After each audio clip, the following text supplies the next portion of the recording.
Okay guys, for today's video, biyahe tayo kay Lalamove, araw ng Sabado. In 400 meters, Subukan sharp natin left onto kung Bagong Calzada. kung magkano kitain natin ngayong araw.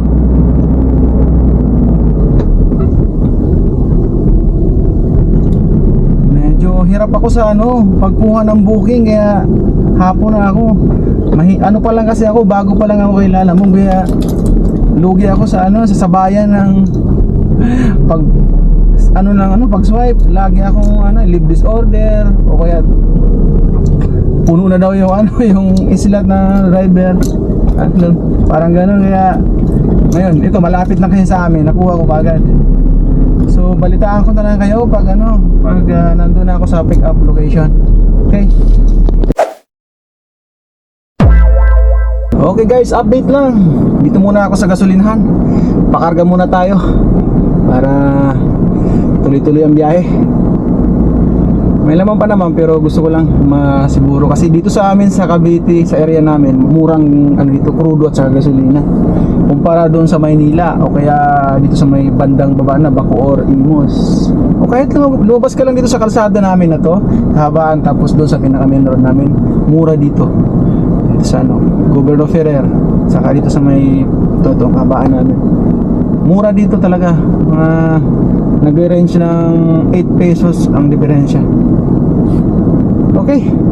Susunduin na natin yung ating unang booking. Okay guys, na-load na natin yung ating first booking.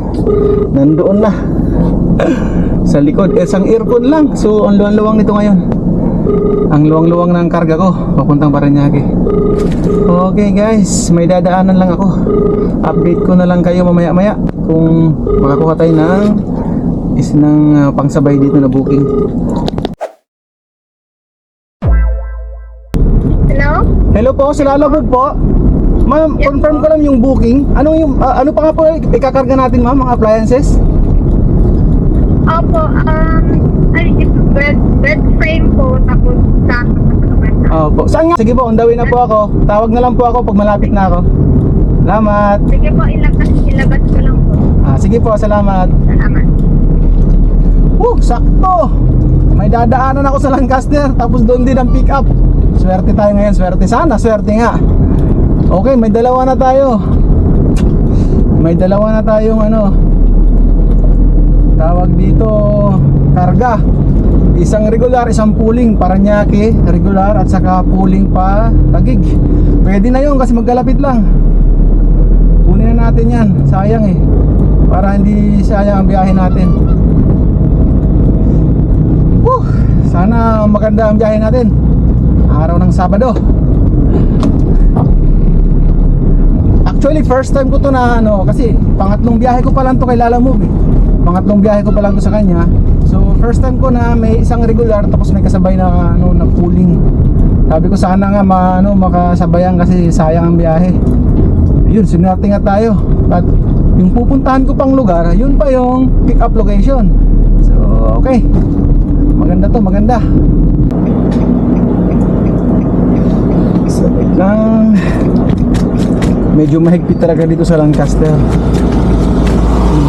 May verify lang doon sa pupuntahan ko, kaya pinaghintay muna ako dito sa gilid.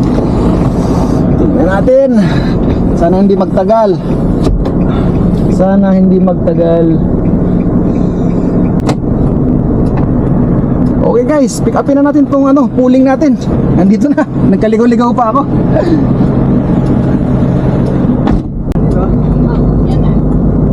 Yung bayad po doon na. Sa inyo.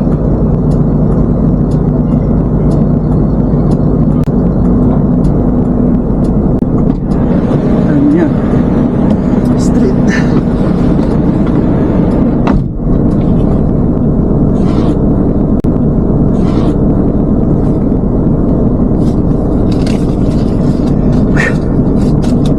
Ngayon papuntang Parañaque muna. Okay guys, update ko na lang kayo maya-maya. Niload ko na yung first booking natin na aircon at saka yung pangalawa natin ng bed frame at saka kama.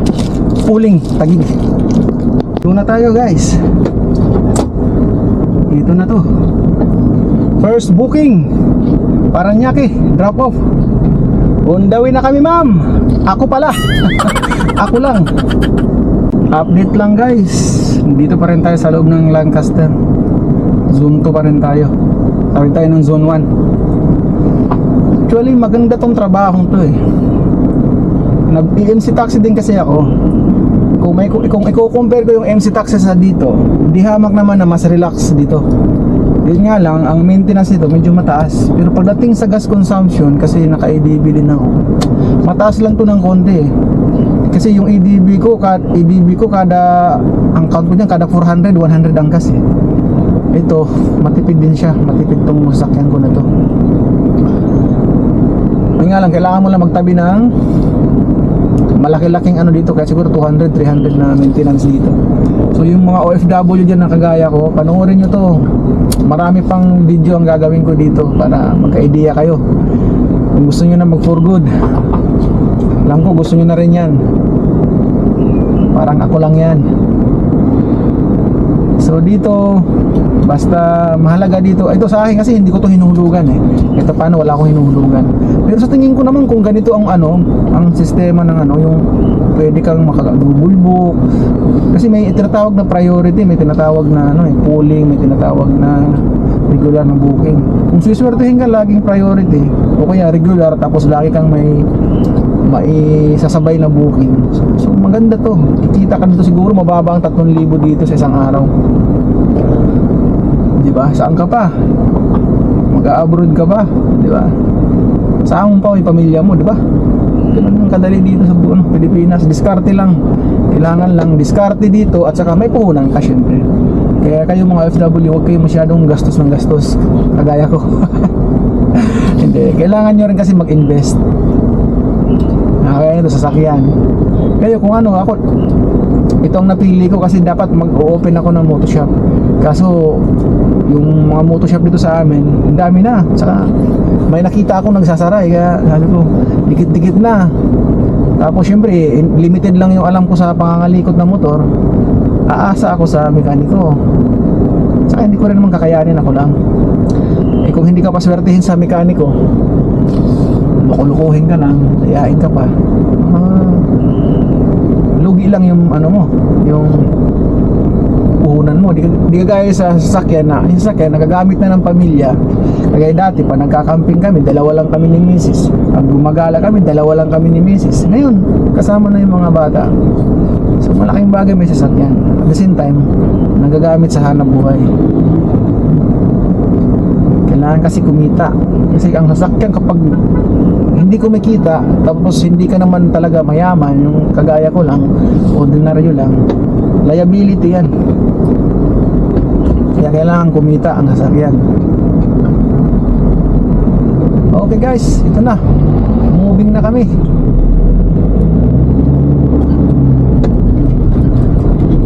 Punta na kami sa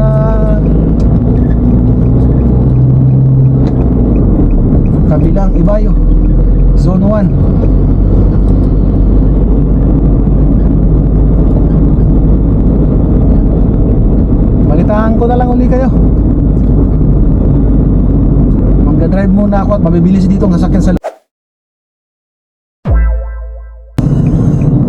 Okay guys, update. Malapit na tayo sa drop off ng unang booking. Nagsabi pala si ate na medyo looban daw yung kanila, pero kasya naman daw itong sasakyan ko. Sabi niya. Tingnan natin. At least nag-update siya.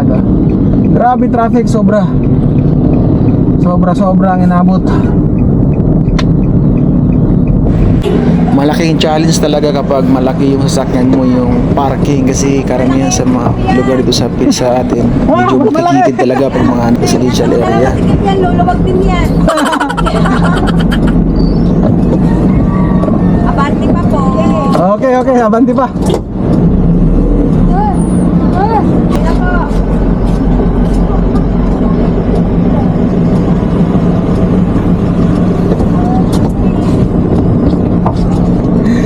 Pwede. Sukat. U-turn na lang. Sa part na to, naibaba ko na pala yung una nating booking. Labas mo, tapos kaliwa ulit, labas mo ng stoplight. Okay. Pwede na ako kumaliwa doon. Oh, pinakatok mo kaliwa, tapos kanan, stoplight yun. Opo, salamat. Masukat ka. Okay, goods na. Okay, update guys. Time check, 5:35. 3 kilometro na lang ako doon sa drop off no uling na dito sa Taguig. Wala pa rin akong nakukuha ang booking ngayon. Tahimik yung walang makuhang booking, puro pa-Cavite. Hindi pa ako pa-Cavite ngayon kasi susundo pa ako kay Mrs. Sumaya. Hindi muna ako uwi ng Cavite, dito muna ako sa Maynila. Ikot. So, wala pa tayo nakukuhang booking.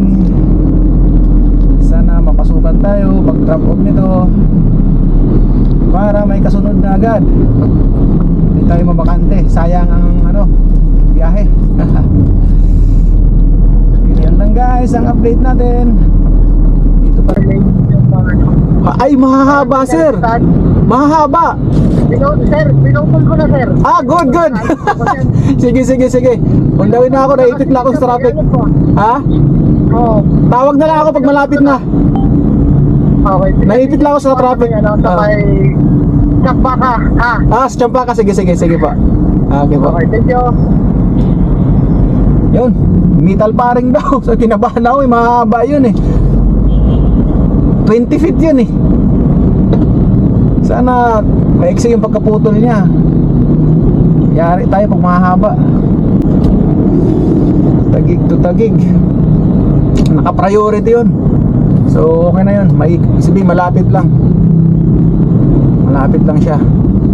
So pick upin muna natin to. Ay i-drop off natin to ngayon. Malapit na ako. Naipit lang sa traffic. Tapos pick upin. Tapos try natin kung makakuha tayo ng pangsabay dun.